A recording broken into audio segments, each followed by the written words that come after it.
Welcome back. So, if you've ever heard the term Web3 and thought, okay, but what does it actually do? Then you are in the perfect place.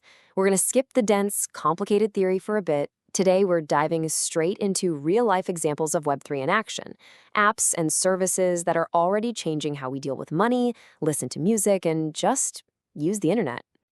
Our whole goal here at EduTube is really simple. We want to make this technology feel real, practical, and honestly, pretty awesome. We're here to cut through all the jargon and show you what's actually being built and how it just might change things for you. So let's just start with a kind of wild thought. What if I told you there are applications out there right now managing billions of dollars, but they have no CEO, no headquarters, not a single employee? It's just code running all by itself. I mean, it sounds like something out of a sci-fi movie, doesn't it? Well, it is very real, it's a huge part of Web3, and we're about to see exactly how it works. All right, first up, let's talk about something we all deal with, money. One of the biggest areas Web3 is making waves is in finance, and the whole point is to give you way more control over your own funds. You know this feeling, right? We've all been there. You try to send some money, and the bank hits you with that 3 to 5 business days line. Or you get slapped with a crazy high fee for a simple wire transfer. The old school financial system just feels stuck in the past. It's totally out of step with how the rest of our world works. You know, instantly and all the time. So how does Web3 fix this? Well, the answer is this really cool thing called a stablecoin. The easiest way to think about it is just a digital US dollar that lives on the internet. By putting dollars on a blockchain, which is basically just a super secure shared public record, they're not stuck in that slow traditional banking system anymore. And that means you can send money to anyone, anywhere in the world, instantly, 24/7, for just pennies. And listen, this is not just some small niche idea. We are talking about a massive, massive scale. Over $10 trillion have been sent using just one popular stablecoin called USDC. Just to put that into perspective for you, that is more than the entire volume PayPal processed in all of 2022. This isn't some promise about the future, it's happening right now.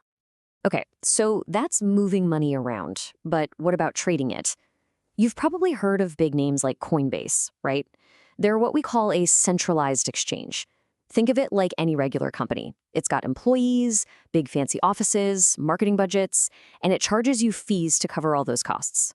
But Web3 offers a totally different model.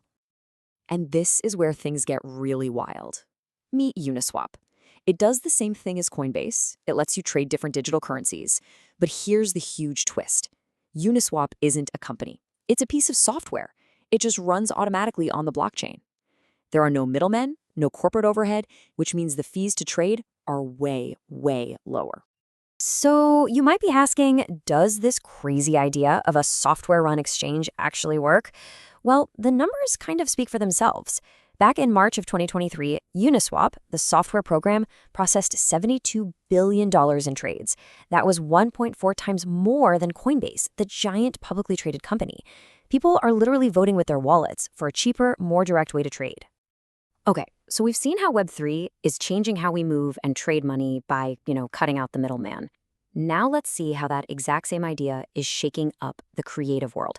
This next part is all about forging a much more direct and powerful link between artists and the people who love their work, their fans. Think about your favorite song for a second. You stream it, you listen to it a million times, but you don't own it. The money that comes from it mostly goes to record labels and streaming platforms. But what if that could all change? What if you, as a fan, could actually own a tiny piece of the song itself? This is where something called a music NFT comes into play. An NFT is just a unique digital certificate of ownership that's secured on a blockchain. So in this case, fans of the superstar Rihanna got the chance to buy NFTs linked to one of her biggest hits. And this wasn't just some digital collectible. It was a real contract that gave them a small slice of the royalties every single time that song was streamed. They went from being just listeners to being part owners, directly invested in her success. So what did that actually look like? Well, after her massive Super Bowl performance, streaming for that song just went through the roof. Based on those numbers, the projected first-year return for the fans who owned that NFT was about 6.8%. It just points to this incredible future where you're not just a fan listening to music, you're an investor who gets to share in the artist's success. It totally changes the game. So we've seen how Web3 lets you own your money, and even a piece of music. Now let's look at how it's trying to let you own your identity online by basically rebuilding the plumbing of the internet itself. Okay, look at this thing. If you've ever even dipped a toe into crypto, you have seen this monster. A long, impossible to remember string of random letters and numbers. It's confusing, it's super intimidating, and honestly, it's a huge barrier for anyone new. It's kind of like trying to use the early internet by memorizing and typing in IP addresses, just not user-friendly. The solution is actually beautiful in its simplicity. The Ethereum Name Service, or ENS for short. Just think of it like the system that gave us .com addresses and made the internet easy to use. ENS lets you swap that long, ugly address for a simple, human-readable username, like yourname.eth. This name can then become your universal username across the entire new web. Let's tackle another internet problem that we are all painfully familiar with: social media. Right now, when you build up a following on a platform like Twitter or Instagram, you don't really own it. The platform does. They control your content, they own your list of followers, and they can literally shut you down whenever they feel like it. So Web3's answer to this problem are projects like Farcaster. It looks and feels like a social network, but there's one critical difference. You own your identity, your posts, and your social connections. All of it is stored on a blockchain, not on some company's private server. It's kind of like having your phone's contact list and being able to use that same list seamlessly across iMessage, WhatsApp, or Signal. Your network belongs to you, and you can take it with you anywhere you go. So we've looked at finance, at music, at the internet's core infrastructure. What's the big idea here? What's the one thing that ties all of these real-world examples together? Well, it really comes down to one simple but incredibly powerful word. That's common thread is ownership. That's it.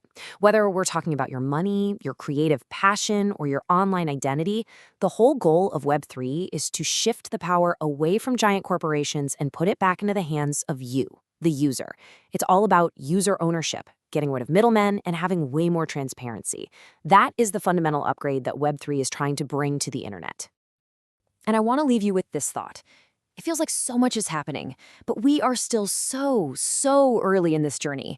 The biggest ideas, the Amazons and the Googles of this next wave of technology, they're probably just getting started today, maybe in some developer's garage. We are right at the very beginning of a whole new technological era. And that's a wrap on our tour of real-life Web3 projects. I really hope this made the whole thing feel a lot more concrete and, frankly, more exciting. If you're enjoying this series and you're learning something new, do us a favor and hit that subscribe button, give this a thumbs up, and drop a comment below telling us which project impressed you the most. We absolutely love hearing from you, and we reply to the best comments. Thanks so much for watching. EduTube, where blockchain becomes easy to understand.